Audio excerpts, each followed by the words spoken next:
Hey, what's up? My name is JM Chaley and welcome to my channel. This week I want to talk about cover art and cover artists, where to find them, how to procure them, how to work with them, and all the things involved with your cover art for your book if you're self-publishing. Now, of course, if you're traditionally published, your publishing company will take care of that, right? They're going to find you the artist. Maybe you have input in that, I don't know, but they take care of all that stuff. You don't have to worry. Naturally, this is for self-publishing authors. And since I've gone through it with The Unlife of Lisa Cooper, I wanted to share kind of my experience and how I went about it and how you can go about finding your own cover artist as well. So the first thing you might ask is, where do you find a cover artist? Where do you go? So there's a couple of options. The first one, easily enough, is Google. You can do a search for cover artists. And what you'll probably come back with, you may come back with individuals that do art, but you'll probably come back with these sort of companies that have stock images that they put into pre-made covers that you can buy. And some of these covers are as low as $75 a piece. And I've not worked with these companies before, but I know lots of people that have, and it works out pretty well. It's straightforward. They sell you a piece of art for your cover, and it's a unique piece. They won't sell that to anyone else. So they create it, they'll mock it up, they'll insert your title, your author name, and then it's yours. They won't sell a copy of that to anyone else. I don't know how much customization they'll do outside of that. Your mileage may vary. It depends on the company. If you find these folks, they're all over the place. You can find them on a Google search. Again, you can find them on Facebook. If you do a Facebook search on cover artist, right, you'll find these types of folks. I'm sure you've seen them around. But the reason I went in a different direction is because I wanted to build a very specific vision from scratch. I didn't want to leaf through, existing images and then kind of say, well, that's kind of like Lisa, and then, claim that. But again, your mileage may vary. Take a look through portfolios of these guys. They're super cheap, and if something matches your vision, what you're looking for, yeah, that's a win, because again, why spend more if you can buy something that's already pre-made? So another place that you can go to look for artists, cover artists, is Fiverr. Again, I don't know. I've never found anyone there, but I know the folks exist. Fiverr, I feel like, tends to be on the lower end, the cheaper end of the spectrum. So again, you get what you pay for, but your mileage may vary. I've had a lot of great artists that I've found on Fiverr that are great for things like character portraits and things like that, but I'm not sure how robust they are at putting out, cover artists for your book. They might be out there, but I haven't found them. And the last way to find a cover artist, and this is kind of what I did, was I had a friend of mine, Megan Aldridge, who has Queendom of Chaos, and I saw the cover for her book, and it is gorgeous. And I asked her, I said, who is your cover artist? And she told me, and I reached out to her, and she gave me her webpage. I looked through her portfolio, and I thought, yeah, this looks good. This is someone that can, bring my vision to life. And I emailed her, can you do these things? And well, that really brings me, actually, before I get too ahead of myself, to the second part, which is red flags. Now, when you find a cover artist that might be viable, might be a good fit, you're going to want to look for red flags. Now, for me, I didn't find any, right? I moved forward with mine. But there were certain things that I looked for as I cautiously tread forward, in this kind of discovery phase when I was trying to figure out, what her deal was and if she was legit and professional and all this kind of stuff. So here are some things you want to look out for. First of all, are they too cheap? Now, cheap is good. We like cheap. But sometimes, if someone says, yeah, I'm going to do the cover art for you for your paperback, your hardback, your ebook, right? We're going to do the front, the spine. We're going to do the back cover, right? Full wraparound cover. We're going to do all this stuff, customize it exactly how you want, right? And I'm going to charge you $25. That sounds too good to be true. Chances are it is.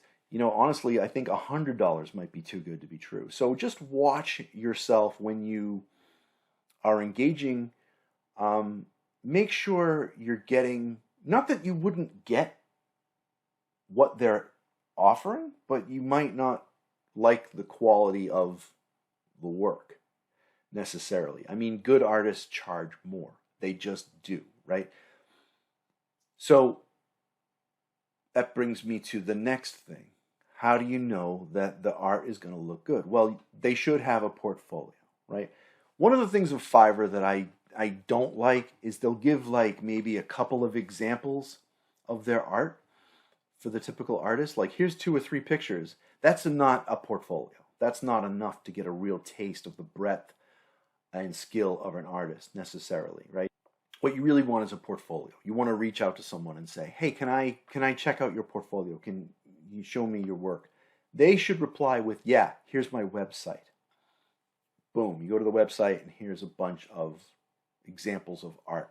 Every artist I have commissioned has a web page. If they don't, it might be a red flag, right? If you're doing this for a living or as a side job that you're taking seriously, why wouldn't you set up a portfolio? Now, if they have a deviant art page, that's fine, right? It doesn't need to be, we don't expect these folks to be, full-time artists necessarily. That's okay. Deviant art page you can set up for free. We're not judging anybody, right? As long as they've got a portfolio, they're taking their business seriously, they're taking their craft seriously, and they're looking to sell their craft to you, right? And they want to put their portfolio out there. Who cares where it is?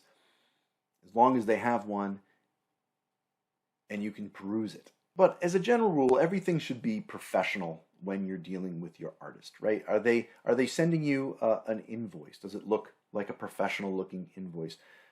If it's generated through something like PayPal or whatever, that's fine. But there should be some, you shouldn't receive an email from someone that says, sounds good, Venmo me $300 and I'll get started, right? That could be a red flag, right? You want to receive some sort of invoice, right?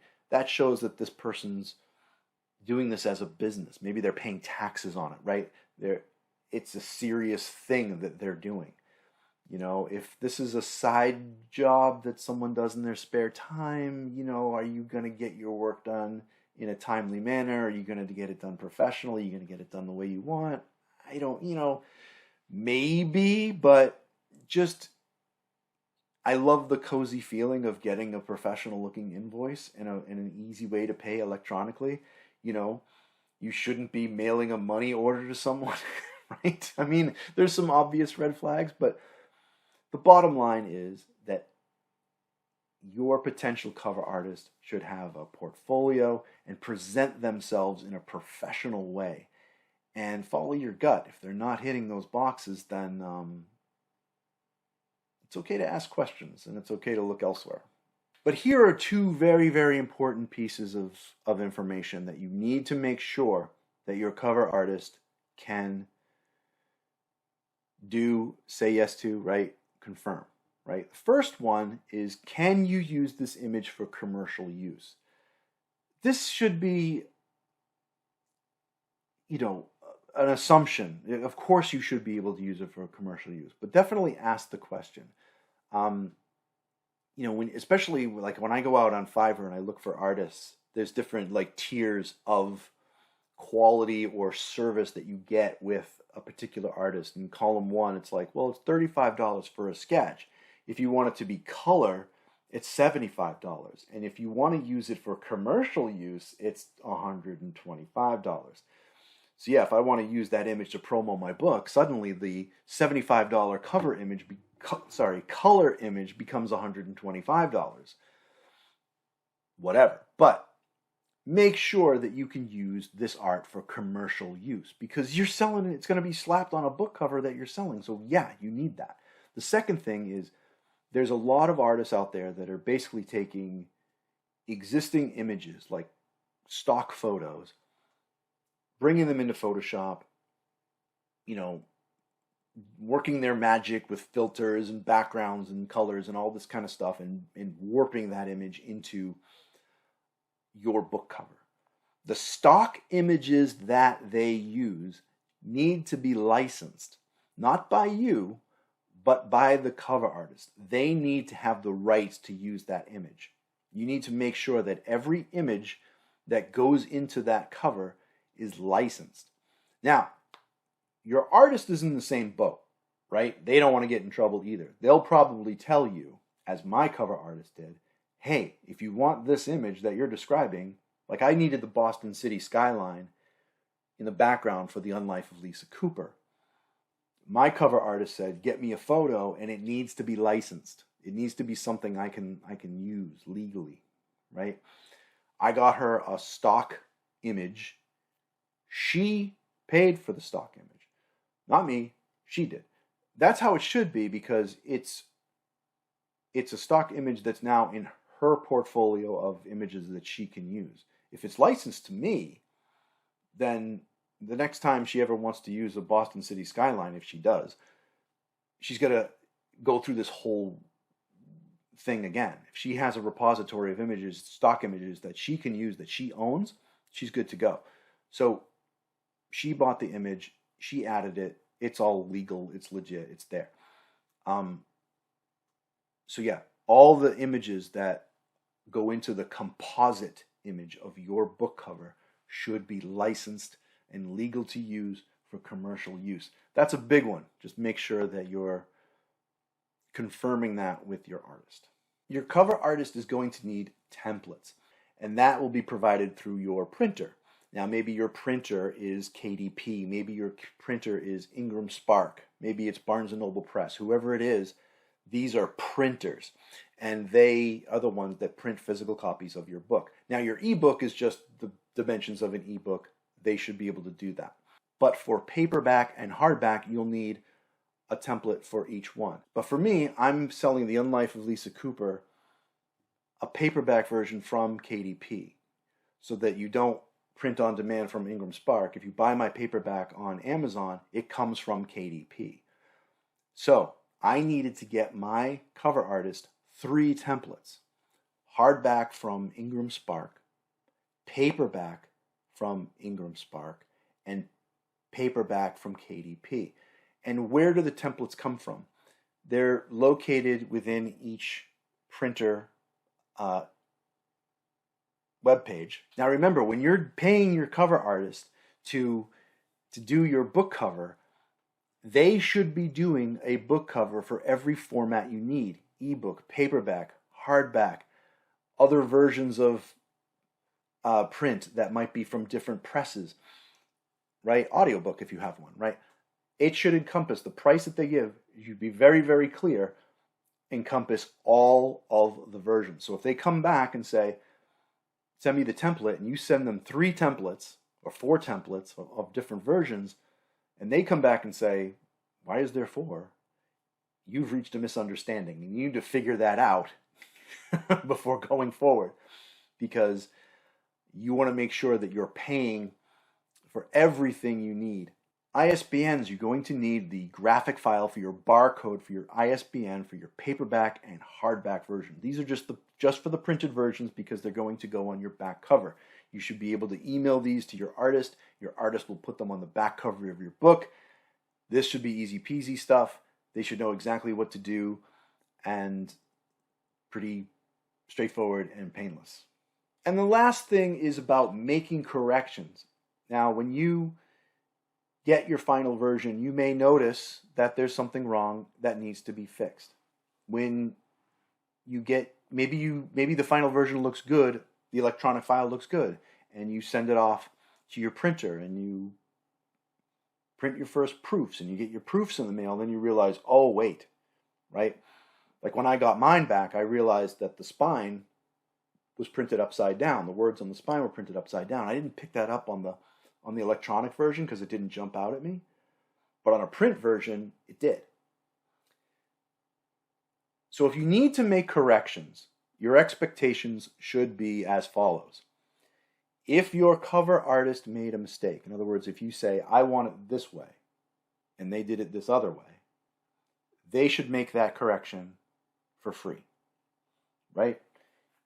You know, if I say, oh, I said I wanted Lisa to have green eyes and you gave her blue eyes, please make her eyes green, that should be free, right? Oh, you printed these words upside down, can you fix that? That should be free, right? If you come back and tell your cover artist, as I did, I'll use my own example. I used the wrong font in my book, and the font is too small. It's really hard to read in my proof, so I had to make the font size a little bigger, and now my page count went up.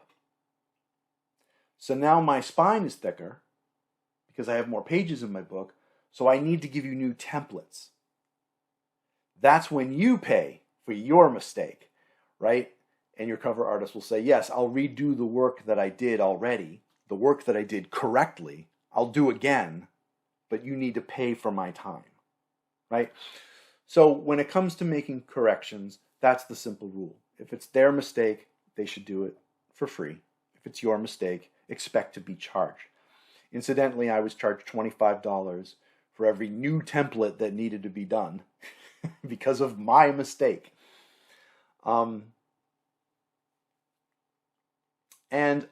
Incidentally, I paid $385 for my cover art. Expect a ballpark around there. I'm working with another artist that I'm paying $500 for. So I've seen a full wraparound cover for multiple formats, ebook, paperback, hardback, right?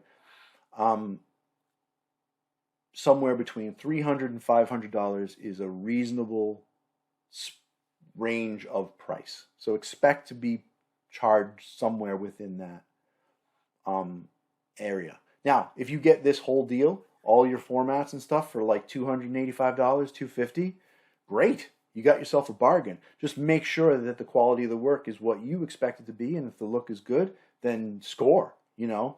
Don't turn someone away if they're giving you a good price, right? Watch for red flags, but don't shoot yourself in the foot, right? So that's just a little bit on price, so you know what to expect.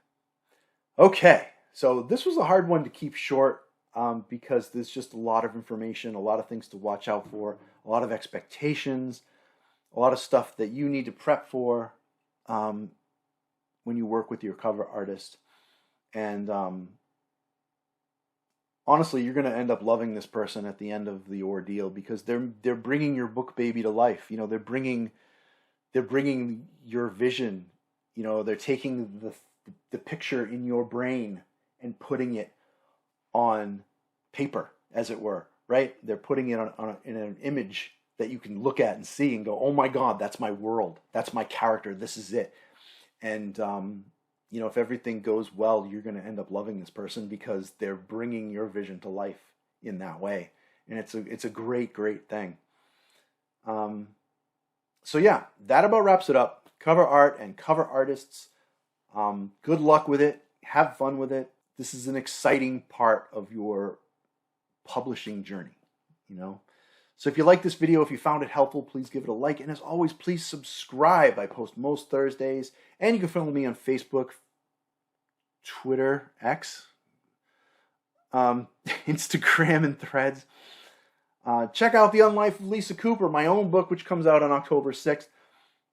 The adventures of a vampire who's been alive for 150 years, staving off the curse so she's not pulled down into the dark spiral to consume her very soul.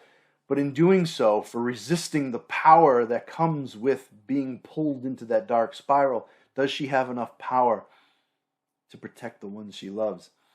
October 6th is the day when this book is released, available everywhere books are sold.